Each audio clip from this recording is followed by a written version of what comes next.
I just want to preface this video by saying that I actually recorded this video 3 years ago, and I've just went back now to kind of remaster it, I'll say. A lot of the things I bring up, I still feel like they ring true because I'm just talking about the 2010 season kind of as a whole. But I must apologize if the background music does get annoying to you. I'm sorry. I don't know why I thought that was a good idea back in 2020, but I did. So I'm kind of stuck with it because I don't have the raw audio, so we have to just kind of make do with what we have. But I do think it is a good enough video to re-release today. So sit back and enjoy. Let's get into the video.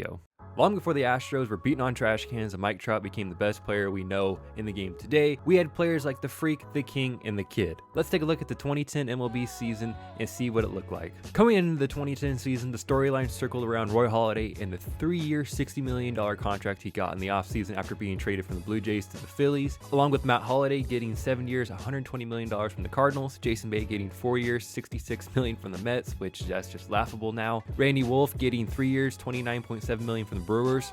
Who? And finally, Aroldis Chapman coming over from Cuba to the Reds on a 6-year, $30 million contract, which honestly, that contract ended up being really good for the Reds. I also just have to throw this one in here because I'm a Mariners fan and this deal still kills me. Sean Figgins got a 4-year deal worth $36 million. In the 3 years he was in Seattle, he only batted .227 with 240 hits. Ouch. And don't let us forget the Yankees were coming off their 27th World Series victory, where we saw the core four get yet another ring. Going into the 2010 season, the Phillies were highly favored to go back to their 3rd straight World Series appearance after winning one in 08 and losing to the Yankees in 09. Opening day for this season was on April 4th, 2010, and not long after we had our first no-hitter of the season thrown by Ubaldo Jimenez, becoming the first Rockies player to ever throw a no-hitter. This was just the start of the year of the pitcher, so it is coined today. Dallas Braden of the A's threw a perfect game on Mother's Day of that year, and Roy Halladay followed up with his own perfect game 20 days later after Dallas Braden's, becoming only the 20th pitcher at the time to throw a perfect game. We also have Edwin Jackson of the Diamondbacks throw a no-hitter on June 25th. Just a month later, Rays pitcher Matt Garza threw a no-hitter, only facing the minimum of 27 batters to do so. And we cannot talk about no-hitters and perfect games in 2010 without talking about the Armando Galarraga game. We all remember the infamous Jim Joyce blown call at first base to cost Galarraga a perfect game. It is easy to forget that this was before replay and the damage was done, and that play will forever live in infamy. While we are on pitchers, Jamie Moyer of the Phillies became the oldest pitcher to pitch a complete game shutout at the age of 47 years old. Just think about that one for a sec. Trevor Hoffman also recorded his 600th save while pitching for the Brewers in September of 2010. Billy Wagner also recorded his 400th save of his career in 2010 while pitching for the Braves. Now, of course, I couldn't forget the most memorable first start of a career. On June 8th, Steven Strasburg, the future 2019 World Series MVP, made his debut against the Pittsburgh Pirates. In his debut, he pitched 7 innings and struck out 11 batters with no walks. That is still probably the most electrifying first career start I've ever witnessed. Some notable hitting achievements in 2010 was Ichiro extending his 200 hit season to 10 consecutive years, which tied with Pete Rose for the most 200 hit seasons in Major League history. Alfonso Soriano hit his 300th home run while playing for the Cubs in June of 2010. Scott Rowland did the same while playing for the Reds in the same month.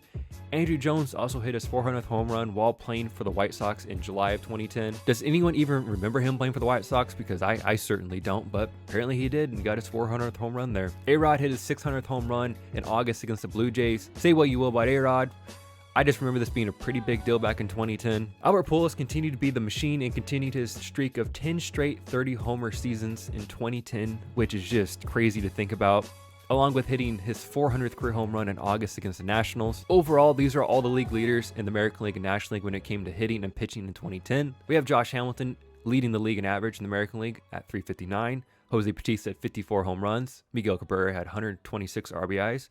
Mark Teixeira had 113 runs scored. Ichiro had 214 hits. And Juan Pierre coming in with 68 stolen bases for the White Sox.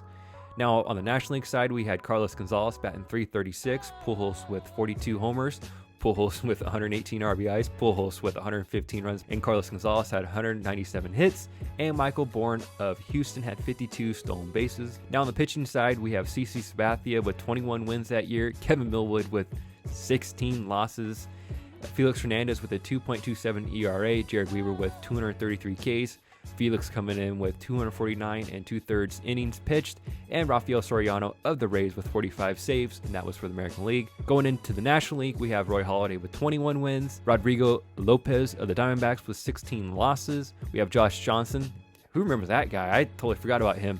and he had a 2.30 ERA. We have Tim Lincecum of the Giants with 231 Ks. Roy Halladay once again with 250 and 2/3 innings pitched, and we have Brian Wilson coming in with 48 saves for the eventual 2010 champion San Francisco Giants. The Twins also saw the unveiling of Target Field in 2010. It was the first time the Twins fans have been in an outdoor baseball stadium in Minnesota since 1981. We also have the All-Star Game being played in Anaheim in 2010, where the NL broke a 13-game winless streak. For those that care, Brian McCann won the All-Star Game MVP in 2010, and David Ortiz won the Home Run Derby in 2010. The 2010 MLB draft also saw a lot of future stars drafted that year.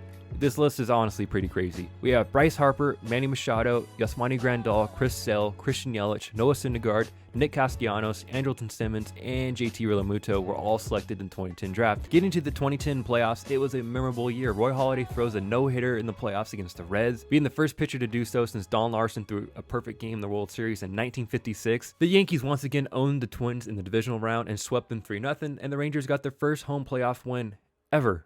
Yeah, ever. The Giants continued their miracle run in the postseason after jumping over the Padres late in the season and winning the division on the backs of Tim Lincecum, Matt Cain, and Madison Bumgarner. They even took down the Phillies, who were highly favored to go back to the World Series for a third straight season. Eventually, the Giants and Rangers faced off in the World Series, and the Giants won 4-1. Lincecum carried the rotation with a 2-0 record where he had 13 strikeouts in 13 2/3 innings pitched, and he had a 3.29 ERA. Edgar Renteria won the World Series MVP due to his hot stick at the dish. He hit .412 with 2 home runs and 6 RBIs and 6 runs scored. He helped give the Giants just a little bit of offense that they needed to clinch their first World Series title since 1954. I can't end this video without talking about how Ken Griffey Jr. actually did play in 2010, and many people forget that. 2009 should have been Griffey's final season after getting carried off the field in the last game at Safeco that season, but no.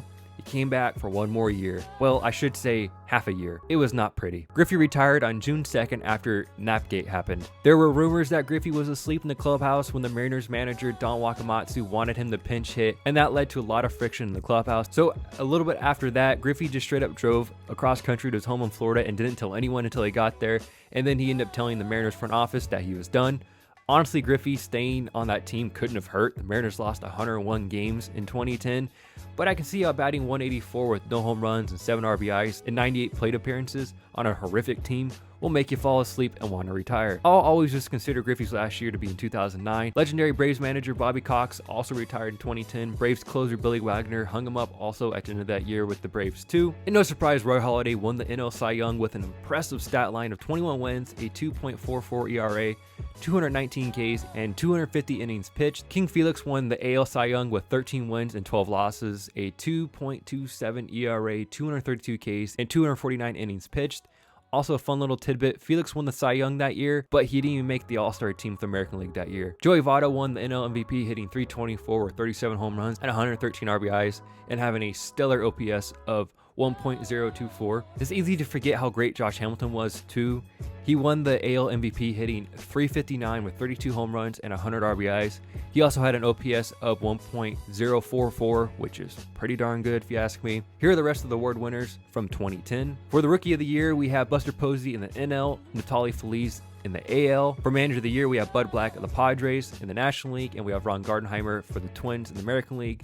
For MVP, we have Votto in the NL and Hamilton in the AL. Now for Gold Glove winners, for pitchers, we have Bronson Arroyo and Mark Burley. We have Molina and Mauer for catcher, Pujols and Teixeira at first, Brandon Phillips and Cano at second, Scott Rowland and Longoria at third, Tulowitzki and Jeter at short. We have Cargo, Bourne, and Victorino in outfield for the NL, Ichiro, Crawford, and Gutierrez in the outfield for the AL.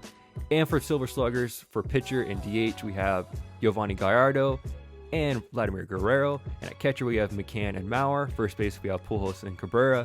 Second, we have his name is Dan Uggla. And then we have Cano in the AL, Zimmerman at third, and Beltre at third, Tulowitzki at short, Alexi Ramirez at short. Man, I forgot about that guy. We have Cargo in the outfield, Braun in the outfield, and Halladay in the outfield. And we have Hamilton, Crawford, and Batista to round out all the award winners that season. Overall, the 2010 season never really stood out to me in my head for being that memorable, But looking back 10 years later, it was quite the season. We had many legends of the game still doing their thing, and we had a World Series matchup that we never thought would be possible going into that season. Make sure to let me know your thoughts and memories from the 2010 MLB season down below in the comment section. I'd be interested to know what stands out to you. And while you're down there, if you can like the video and subscribe to the channel, that would be seriously awesome. I hope you enjoyed this video. Thank you for watching, and I'll catch you guys in the next video. Peace out.